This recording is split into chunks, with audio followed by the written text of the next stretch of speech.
No in prispeli smo do prima materije vseh gospodinjstev in pa po moje tudi, kar se tiče tega kulinarike, kruh. In tukaj smo z podjetjem Spar videli en resen izziv, ko to dobrino ponuditi tudi do vas strank.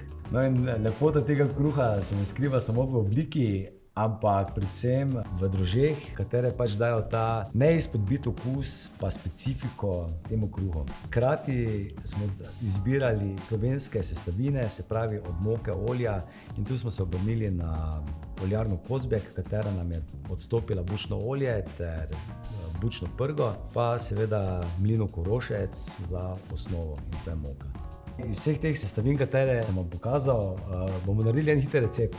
Tako da ponev že imam gori na štedilniku, vzamem ta kruh, bučni kruh, ga damo v vročo ponev, ga popečemo z ene strani na maslu, obložimo s sirom, pokrijemo, pustimo, da se sir malo raztopi. Ker smo rahlo kreativni, vzamemo malo sušenega paradižnika, ga na hitro sesekljamo, tukaj lahko dodamo še kakšen rožmarin zraven. Potem se je zdaj ta sir raztopil, vzamemo iz ponve, potresemo z tem paradižnikom, katerega smo prej nasekljali. Če slučajno nimamo trenutno diete, lahko malo pokapljamo z tem maslom iz ponve, si privoščimo še malo svežega bučnega olja, malo tega namazali iz bučne prge.